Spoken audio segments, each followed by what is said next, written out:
Udah.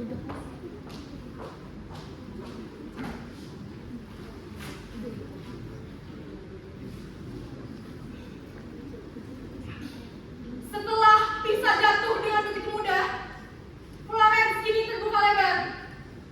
Mereka bergantung pada nama besar Medici. Kapten, tapi pertahanan mereka berada di Akko dan Terhalo. Jika mereka tidak, bagaimana jika mereka menyiapkan jebakan? Mereka tidak punya waktu. Orang mereka hancur. Kita akan bergerak sebagai satu kesatuan besar. Tapi kita harus mengidentifikasi prioritas kita. Karena apa yang dikatakan Florence? Kekuatan mereka adalah uang, Kapten. Jika kita mengambil keluarga Medici, kita mengontrol sumber daya mereka dan mencegah kota akan jatuh. Tepat sekali. Kita tidak perlu menghabiskan waktu melawan sisa penjaga yang besar. Begitu kan mereka masuk, Naya, fokuskan pasukan untuk mengamankan jalur cepat menuju istana. Jalur akan segera saya siapkan, Kapten. Kapan perjalanan akan kami mulai? Sekarang juga kita tidak memberi mereka waktu untuk bernafas atau kabur strategi. Kita datang bukan sebagai pejuang, kita datang sebagai eksekutor. Maka kita harus bersiap. Baiklah, siapkan logistik dan periksa ulang semua perlengkapan. Kita akan bergerak sebagai satu kesatuan. Florence akan menjadi milik Raja Charles. Siap, laksanakan, Kapten. Selamat siang, nona-nona terhormat dan tuan-tuan bangsawan. Selamat datang di panggung yang menghidupkan kembali jejak sejarah.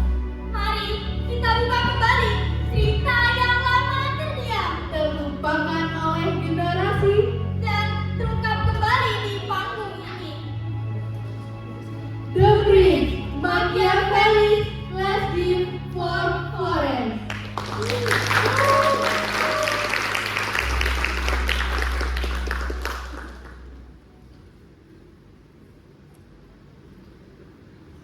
Florence 1494, kota yang dipenuhi keindahan dan kemewahan yang memabukkan.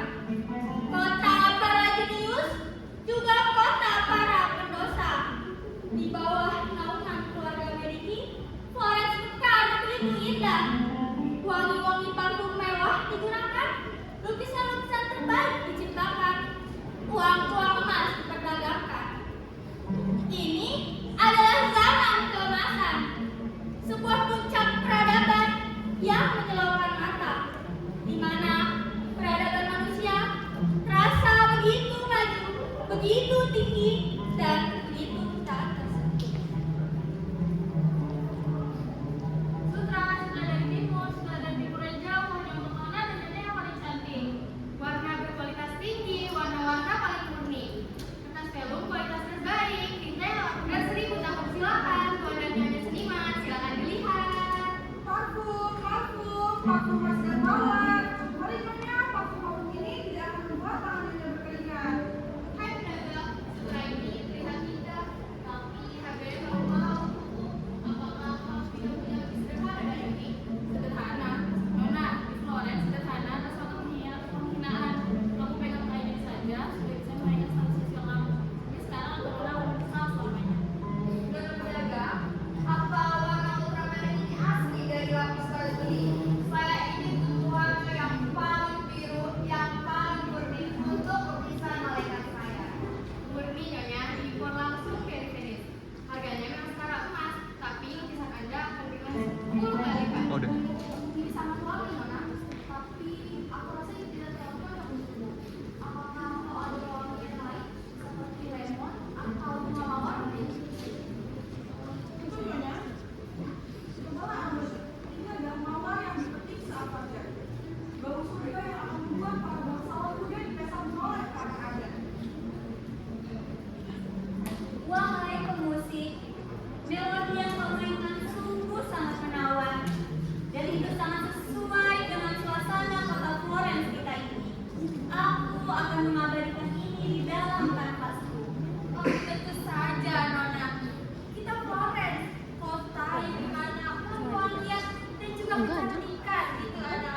lapangan Piazza della Signoria, Florence, 1494. Suasana menjadi gaduh karena serangan Raja Charles serta pasukan Prancis memasuki kota. Keluarga Medici telah diusir. Rakyat mengeluh, takut, dan marah. Beberapa anak muda menghancurkan simbol Medici. Di tengah keputusasaan itu, mereka membutuhkan seorang pemimpin untuk memimpin kota ini.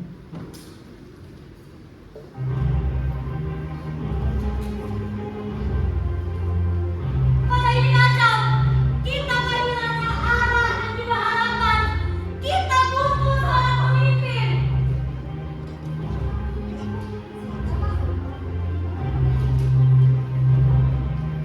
Hei, saudara, ini waktunya. Kita butuh seorang pemimpin. Aku lihat orang wisata kita yang belum terlalu keputusannya. Tunggu suatu harapan yang tiba. Terus sekarang, kalau tidak akan mengangkat keputusannya. Kalian yakin dia bisa mengambil alih keadaan saat ini? Dia kan hanya memprovokasi. Dan itu terjadi, siapa yang akan bertanggung jawab? Hei warga Florence, diamlah, dengarkan diri yang rendah ini.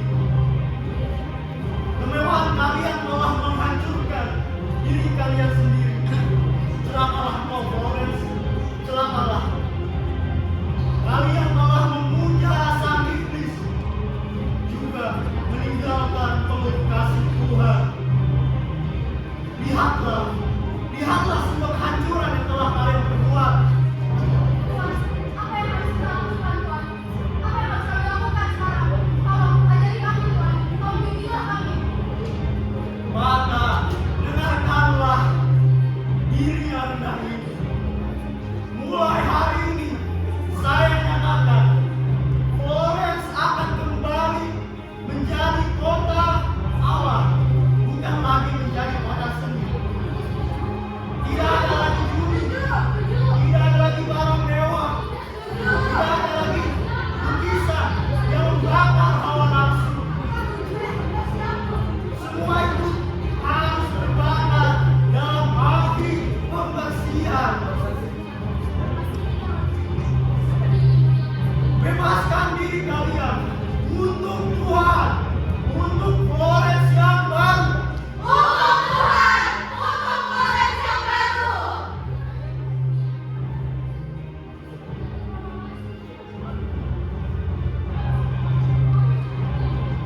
Untuk Tuhan, untuk Florence yang baru. Untuk Tuhan, untuk Florence yang baru.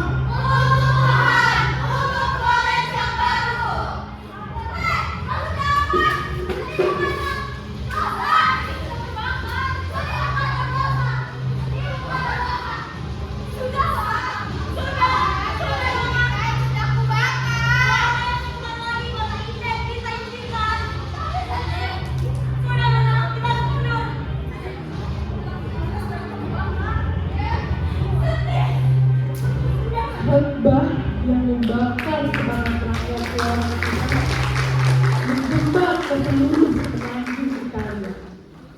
Hingga kemudian khotbah tersebut terdengar hingga ke telinga-telinga yang tak menginginkan pertobatan di Roma. Dari tembok Vatikan, Paus Alexander VI yang merasa terancam oleh seruan moral sang biarawan mengirimkan titah terakhir.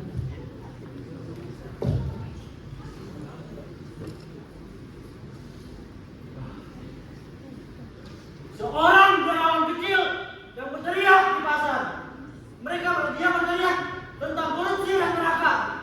Tetapi dunia memujanya bagaikan dia seorang nabi.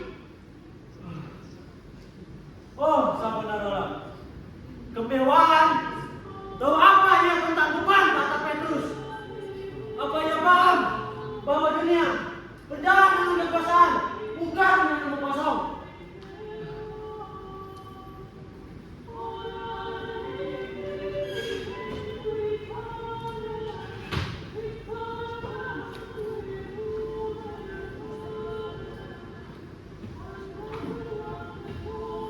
Girolamo Savonarola, kau diminta untuk membungkam mulutmu.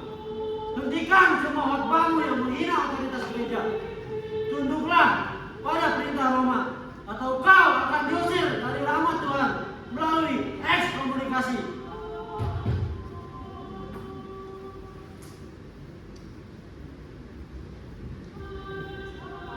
Kirimkan surat ini ke Florence. Biarkan mereka memilih nasibnya. Jika surat ini tidak membuatnya, maka akan menjadi bungkam.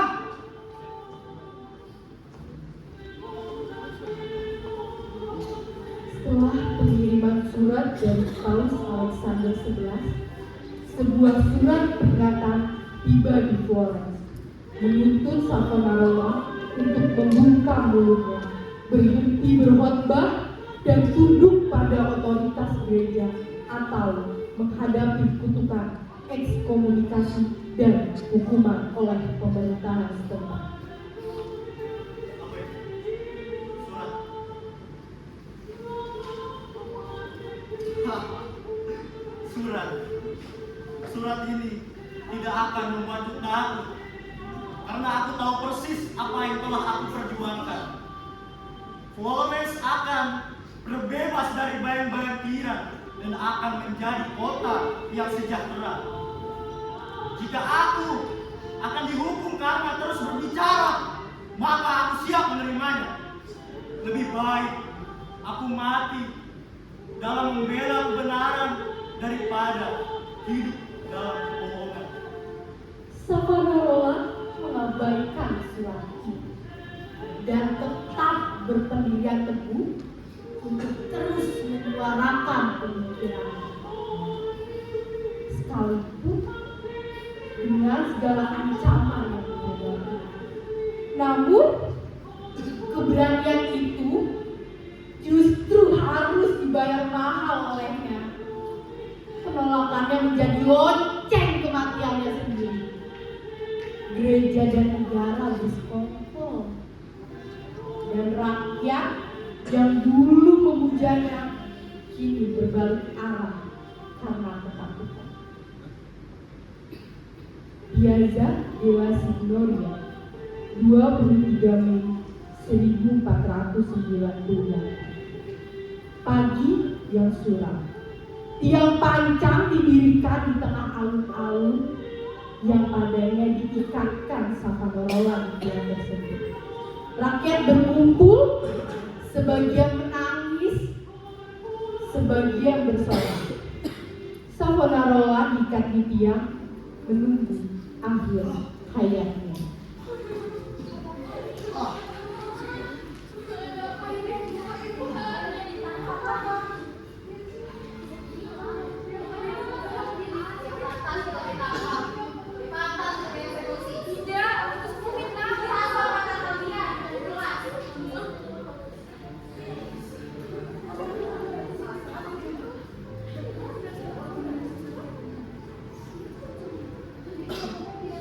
Mata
melakukan pembersihan pada pejabat-pejabat lama yang merupakan pengikut fanatiknya.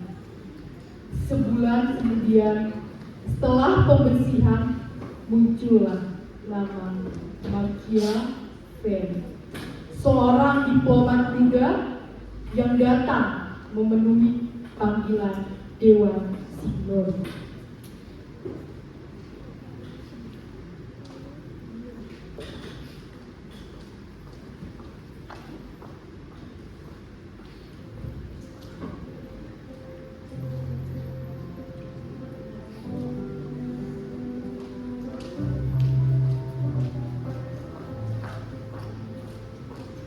Selamat siang, tuan-tuan Dewan Signori sekalian. Saya Niccolo di Bernardo de Machiavelli datang atas panggilan tuan-tuan. Berikut adalah dokumen yang tuan-tuan minta.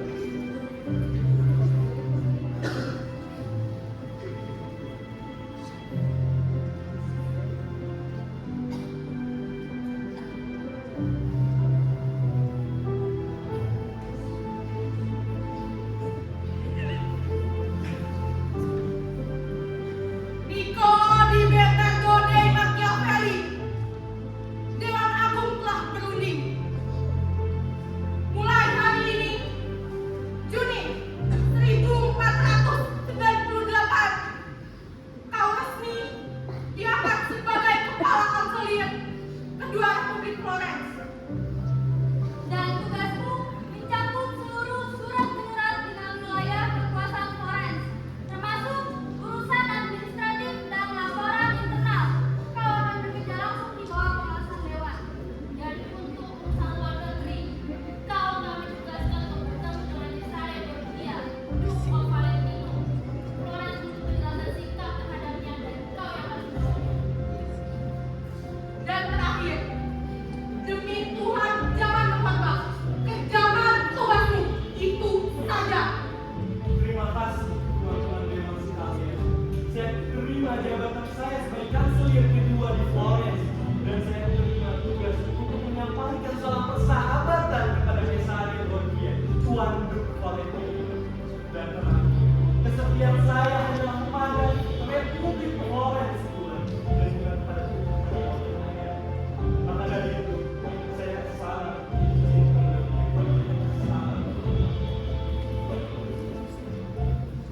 Setelah pertemuan dengan Dewan di Florence, kemudian Machiavelli memacu kudanya meninggalkan Florence menuju Roma, tempat Cesare Borgia, orang paling berbahaya di seluruh Italia berada.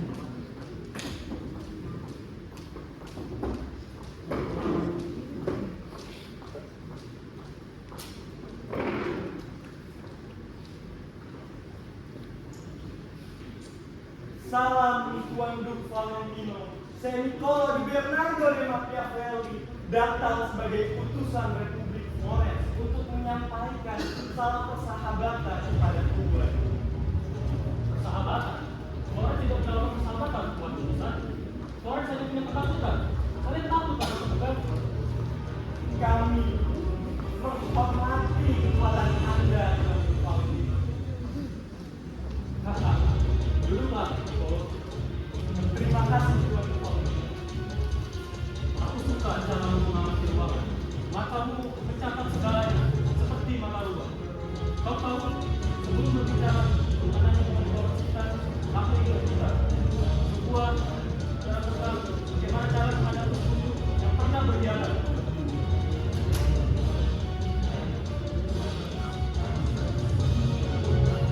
31 Desember 1502, malam pergantian tahun di Sini. Cesare Borgia mengundang kembali 4 komando tentara bayaran yang pernah mengkhianatinya.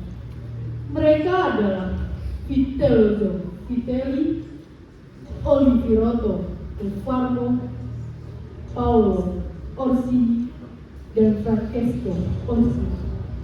Borgia menyebut pertemuan ini sebagai pesta rekonsiliasi perdamaian. Saat mereka tiba, Borgia menyambut mereka di gerbang dan ia tersenyum.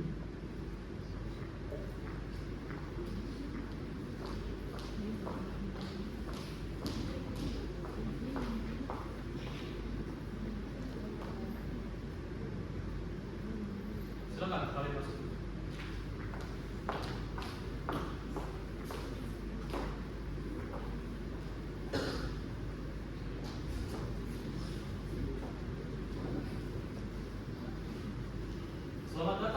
Selamat datang para pahlawan. Senegalia mungkin bukanlah tempat, tapi malam ini kota ini adalah saksi kesatuan kembali bersama Prof terhebat di Italia. Yang mulia dikasih, suatu kehormatan besar bagi kami karena telah diundang di acara perjamuan malam ini. Setelah perselisihan yang tidak menguntungkan di jiwa, hati kami diderap penyesalan. Tidak dapat kami temukan kemuliaan sejati di luar hati yang mulia. Benar sekali dikatakan. Itu karena kesalahan dari nasihat buruk, bukan dari niat yang jahat. Kami saat ini sudah setia pada Anda yang mulia. Perintahkan kami, dan kami akan melakukan apapun yang Anda inginkan. Yang mulia, kau adalah penguasa namanya. Jika kau ingin semua yang kau perintahkan, apapun akan kami lakukan. Apa yang dikatakan oleh Paulus benar yang mulia. Kami hanyalah sebuah pedang dan pedang tidak akan berguna di tangannya, bukan ahlinya. Pedang akan menjadi tumpul tanpa orang yang mahir dalam menggunakannya. Maaf atas kebodohan kami di masa lalu. Mulai saat ini, darah kami adalah darah Anda yang mulia. Bagus, persahabatan telah terjalin kembali. Sekarang nikmatilah lagu ini teman-teman, minumlah sampai habis.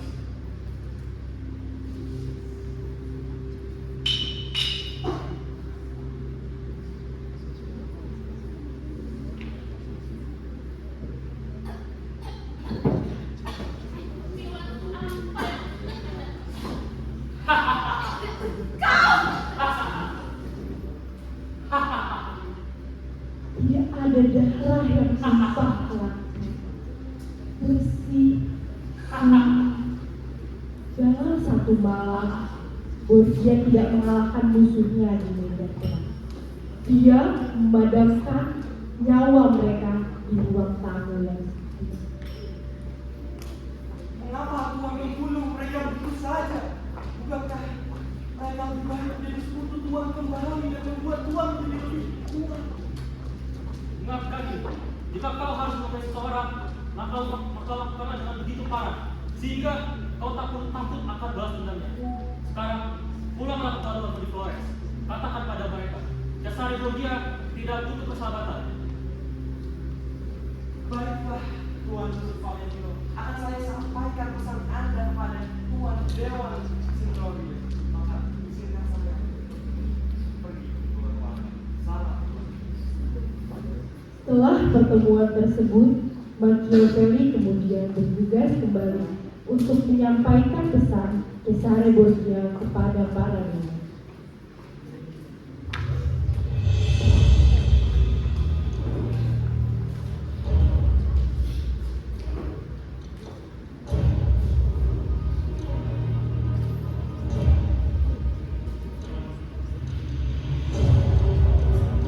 Salam, tuan-tuan Dewan Signoria sekalian. Saya Nicola di Bernardo de Machiavelli datang untuk melaporkan. Saya telah bertemu Cesare Borgia, Tuan Duke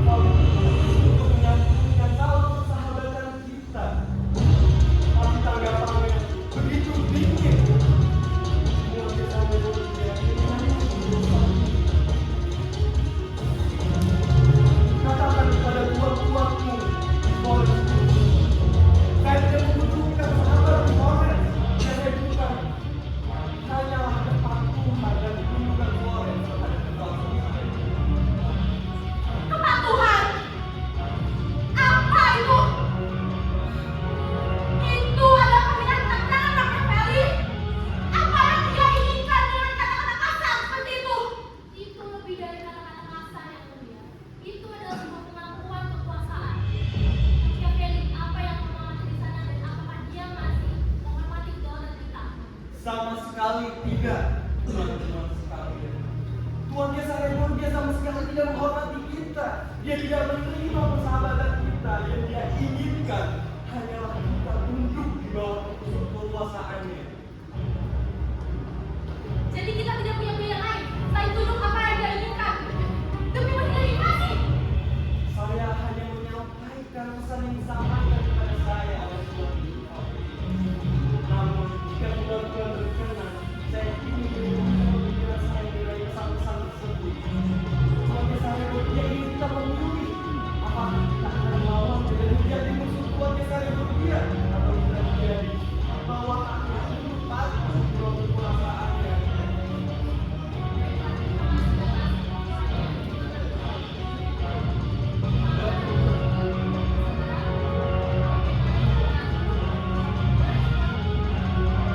Baik tuan-tuan Dewan Sekalian, semoga kebajikan tuan-tuan mengilhami kota Florence kita.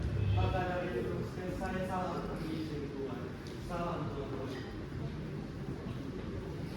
Setelah pertemuan tersebut, beberapa tahun pun berlalu. 1512, Republik Florence yang bersekutu dengan Prancis diserang oleh pasukan Spanyol. Piero Soderio, pemimpin republik yang melarikan diri ke pengasingan. Pintu gerbang kota yang selama 18 tahun tertutup bagi para tiran kini terbuka lebar. Bersamaan dengan itu, keluarga Medici datang, dipimpin oleh Kardinal Giovanni de Medici. Mereka merebut kembali istana leluhur mereka.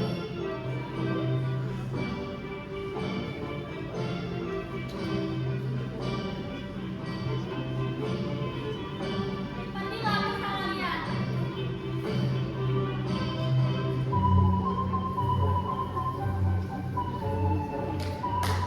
Wahai warga Florence, saya pemimpin Medici ingin beritakan berita yang baik bagi kalian bahwa Medici telah kembali. Hidup Medici! Hidup Medici! Mari kita tunjukkan pada kota ini siapa pemimpin sejatinya. Hidup Medici! Hidup Medici!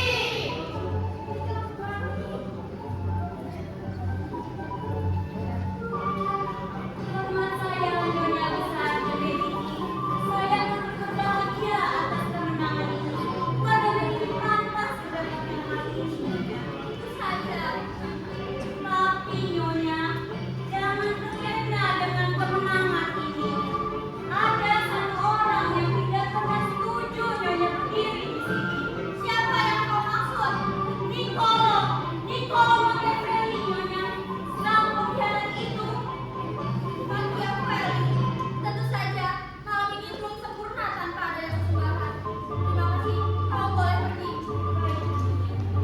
Wahai para prajurit, kemarilah.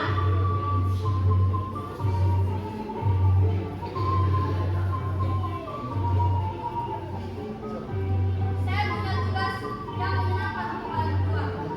Pergi dan tangkap si Pilsum penjadiku malam ini. Siap, Nona. Sedangkan Machiavelli yang sedang berada di kediamannya tidak mengetahui situasi besar yang terjadi di luar rumah.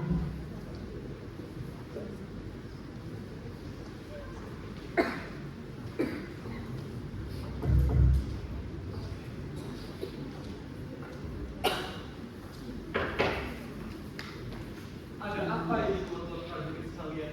Izin Tuan, Tuan diminta untuk menghadap ke penguasa. Sekarang juga. Menghadap ke penguasa? Iya Tuan. Baiklah. Kalau begitu, tunggu sebentar. Biarkan saya mandi terlebih dahulu. Mereka tidak perlu mandi Tuan. Kalau begitu, izinkan saya berganti pakaian dan juga. Cukup masuk ke sini. Kau dibawa ke Madrid. Kau ditangkap. Apa ini tuan? Kau dicurigai dalam rencana pembunuhan keluarga Medici.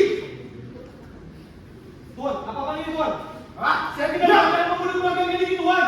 Si pasukan keluarga Medici Tuan. Lepaskan saya Tuan.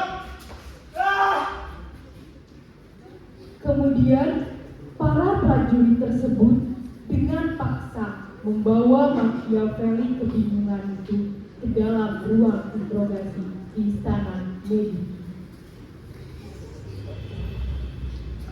Apa ini? Lepaskan saya Tuan, cepat! Di mana ini Tuan?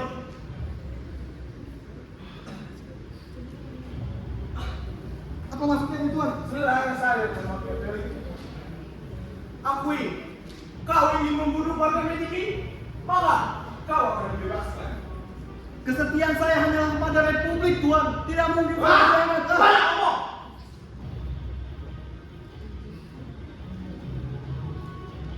Akui saja, kau ingin membunuh warga Medici. Dan kau akan dibebaskan.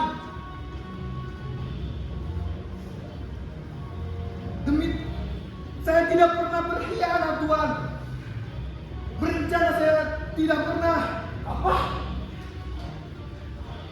Wah, kau beruntung! Kau dibebaskan! Tapi, kau dipecat! Kau tidak akan menginjakkan kaki kepala Sofrikio! Dan kau akan dibuang ke peternakan ular pendidikan itu di sana, Andrea! Apa ini Tuan? Kau jangan ikut! Pergi! Kau bukan siapa-siapa lagi!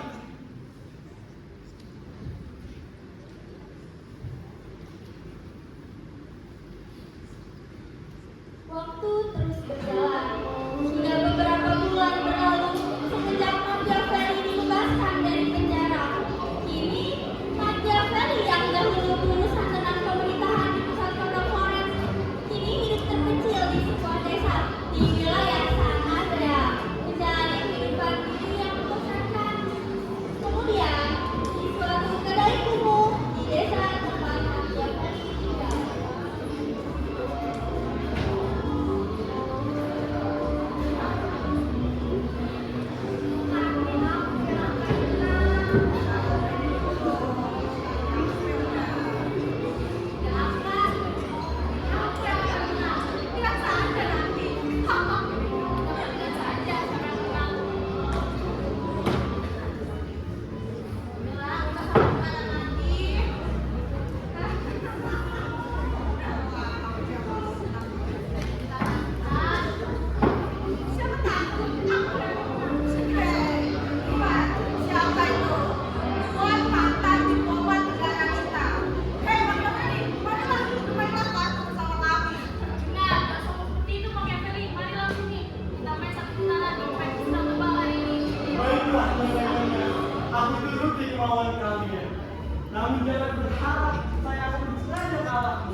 tiba adalah saat Machiavelli sang penulis bangkit kembali.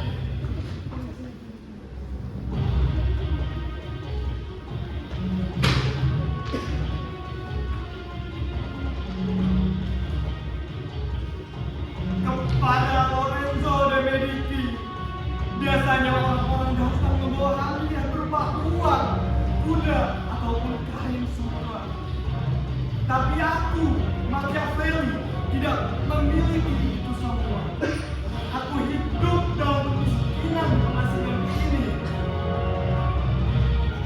Harta satu-satunya yang paling kuhargai adalah pengetahuanku tentang orang-orang hebat. Aku menuliskan buku ini, The Prince, khusus untukmu, Tuan Medici. Rumah kalian diberkati oleh Tuhan dan gereja. Hanya Medici lah yang memiliki kekuatan untuk memimpin kami, para warga Italia. Tapi, tuanku, ingatlah bahwa di seluruh dunia tidak diisi oleh orang-orang baik. Jika Tuan ingin mempertahankan kekuasaan Tuan yang agung itu, maka Tuan harus belajar menjadi tidak baik. Nasihat utamaku adalah tujuan menghalalkan segala cara. Dalam segala tindakan semua manusia, terkhusus untuk seorang pangeran, tujuan adalah hal yang harus kalian sukseskan. Tapi, Tuan Machiavelli, bukankah kekuasaan itu harus dilakukan dengan cara yang bermoral dan juga tidak boleh dilakukan dengan cara yang kejam, seperti diri rendah mungkin pernah dilakukan dahulu? Girolamo Savonarola, lihat bagaimana kau ditarik ke tengah kota. Kau dibakar, rakyat yang dulu mendukungmu berbalik melawanmu, menyoraki kamu dibakar. Tidak ada yang mendukung. Kau terlalu fokus dengan hal-hal yang suci. Kau terlalu fokus dengan sesuatu yang bermanfaat, hingga kau lupa bahwa sifat manusia berubah-ubah.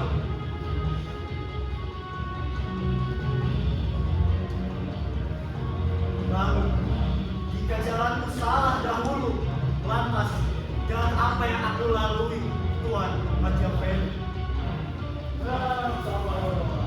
Jika kau ingin menjadi seorang pangeran yang sejati, maka tirulah Cesare Borgia, Tuan Duke Valentino. Lihat bagaimana dia membunuh para jenderal yang pernah mengkhianatinya. Lihat bagaimana dia memperlakukan pejabat korup dan menggantung kepala mereka di alun-alun kota. Melihat hal tersebut, rakyat ketakutan, tapi mereka menjadi patuh. Orang bilang dia kejam, ya memang dia kejam, tapi lihat hasilnya. Romanya yang tadinya penuh kekacauan, sekarang di bawah kekuasaan Tuan Duke Valentino menjadi damai dan tentram.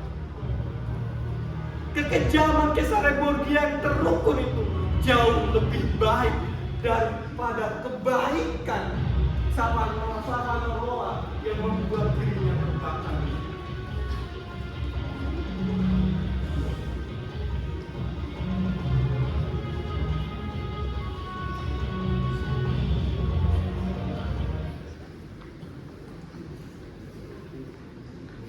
Kemudian Machiavelli mengirimkan buku itu dengan hati berdebar.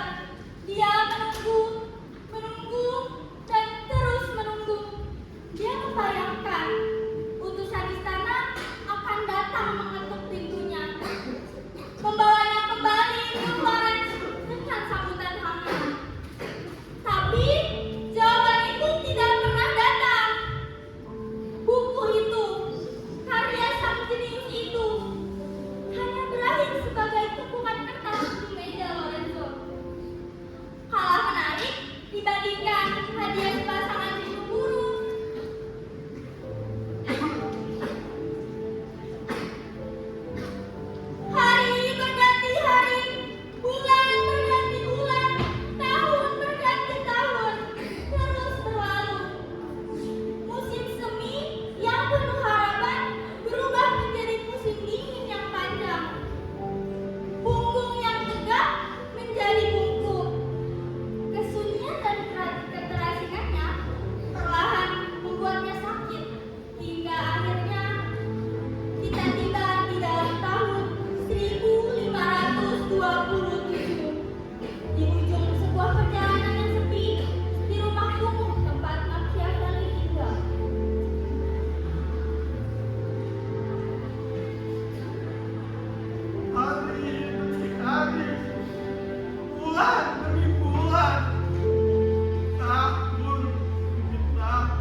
kejiwaan di buku ini, Tuhan.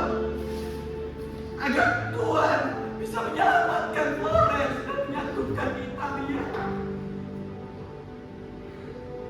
Tapi balasan Tuhan adalah kebisuan dalam pengasihan yang siapa ini.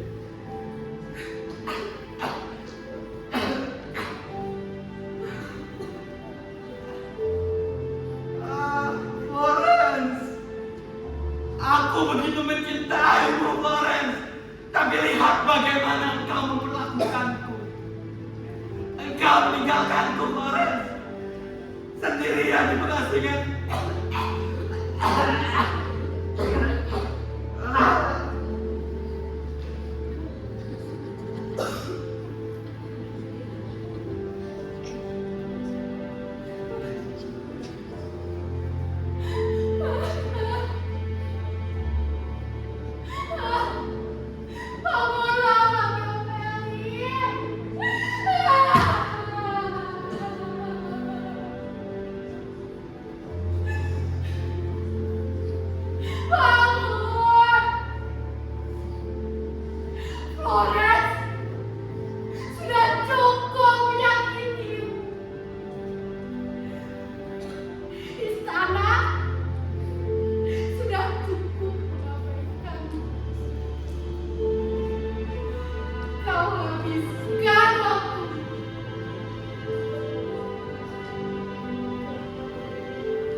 Dia sudah tidak membutuhkannya lagi.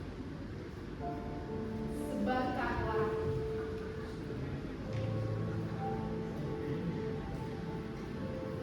Tahun 1527, Niccolo Machiavelli meninggal dunia.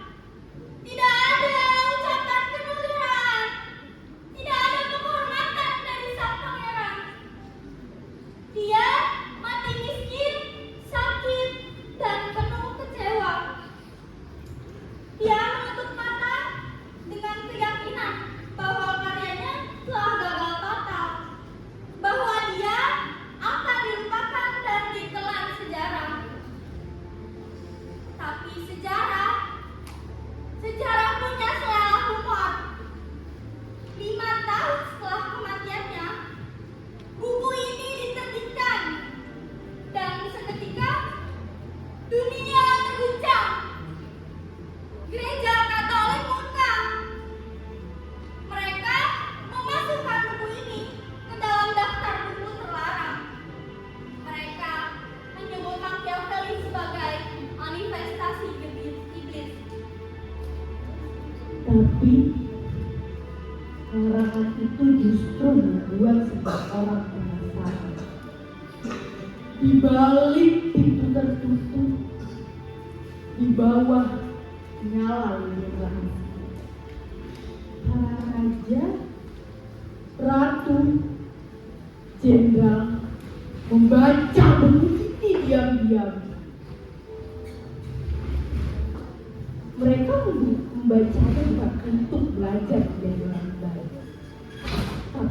belajar cara mempertahankan kekuasaan.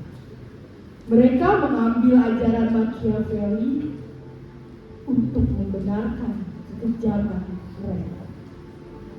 Dari nama lelaki tua yang mati kesepian ini, muncullah sebuah kata baru yang menakutkan. Machiavelli, lambang dari kelicikan, tipu muslihat, sungguh ironis.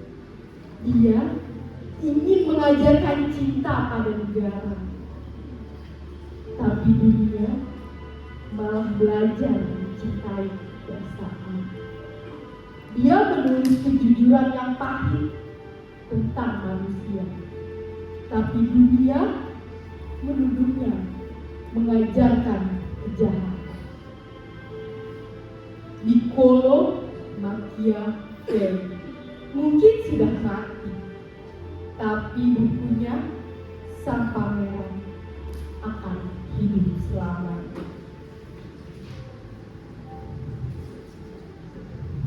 Di balik setiap pemimpin ada bayang-bayang nasihat yang tak pernah terdengar.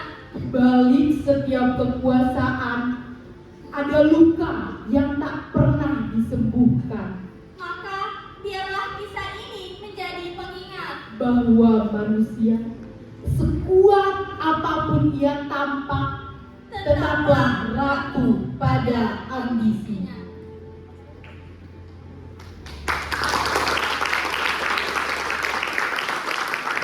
Dari kelompok 1 kelas 3C, Mengucapkan terima kasih.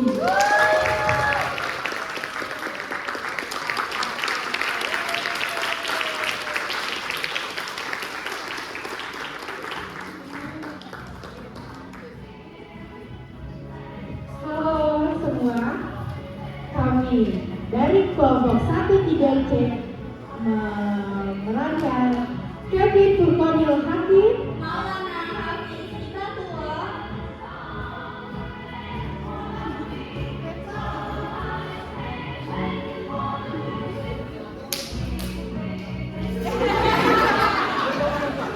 Ahmad Haidar, Muhammad Hasan.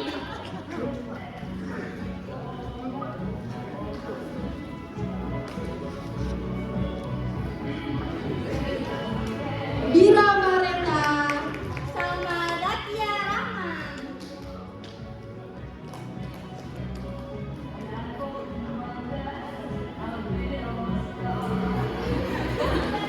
Rani Dea Putri, Fani Alina,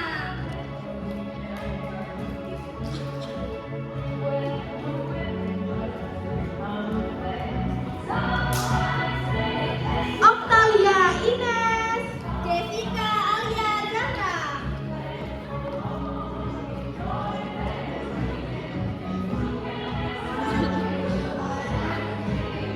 Putri Rona Amaya, Syafira Zahra,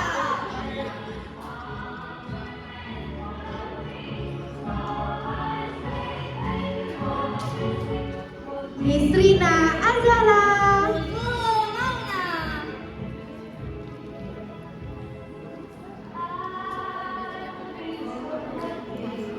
Sarah Izzatur Nisa, Naila Zahra, dan yang terakhir tokoh utama kita Ihsan Maulana. dan Sian Putri. Terima kasih. Terima kasih buat yang hadir hari ini.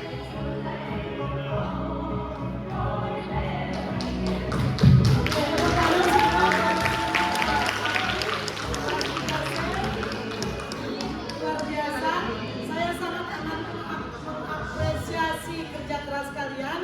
Terima kasih sekali, effortnya luar biasa tinggi. Lighting, musik, kostum, skenario nya siapa yang buat? 5 orang. Masya Allah, luar biasa. Ini serius sekali, saya nggak tahu berapa lama kalian latihan. Seminggu, bentar 1 minggu. Terima kasih untuk semangat dan effortnya. Dari video yang sudah ditayangkan tadi tadi sudah dibayangkan kan Ya. apa yang sebenarnya terjadi pada masa itu.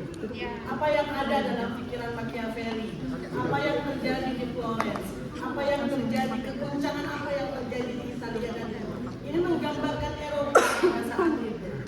Mungkin kalau di kelas kalian hanya membaca dan menyimak saya ngoceh, mungkin nggak kebayang. Tapi dengan ilustrasi seperti tadi, simulasi yang sifatnya atraktif membuat Anda jadi kebayang. Sebenarnya apa yang sebenarnya terjadi? Ini adalah sebuah kerja keras yang keren. Saya ini merasa terhormat sekali.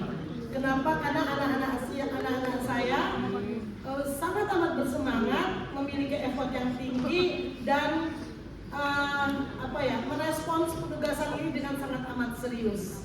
Terima kasih sekali lagi. Saya nggak menyangka akan sehebat ini. Ini sangat amat jauh lebih tinggi dari ekspektasi saya. So far, saya tahu bagaimana kalian menghafalkan skenario dengan sangat amat baik. Walaupun tadi banyak juga yang melakukan modifikasi improvisasi. Saya lihat ada beberapa teks yang nggak terbaca, mungkin karena gugup, tapi effortnya tinggi menampilkan sesuatu yang tetap sempurna, nggak kelihatan ada minus-minusnya, dan saya nggak percaya kalau ini cuma latihan 1 minggu. Kalau memang itu terjadi berarti kalian pro.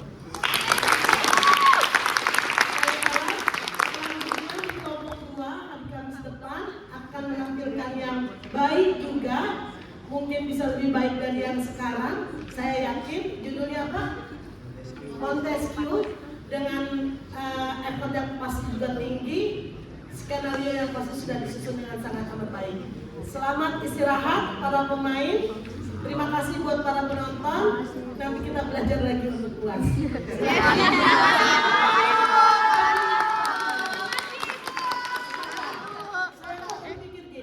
Dari yang kemarin pertama kelas A, lalu yang kedua kelas B, sekarang kelas C, kelas D. Saya akan lihat kalau memang penampilan kalian semua sampai akhir nanti bagus-bagus, jangan-jangan ini jadi UAS.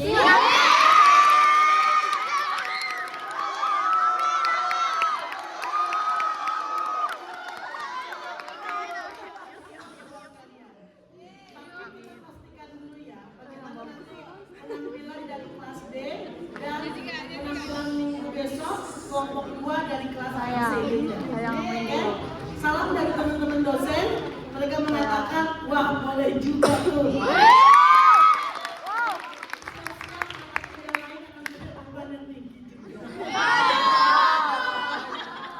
Yang pasti angkatan 2024 keren. Waalaikumsalam warahmatullahi wabarakatuh. Kok nggak bisa?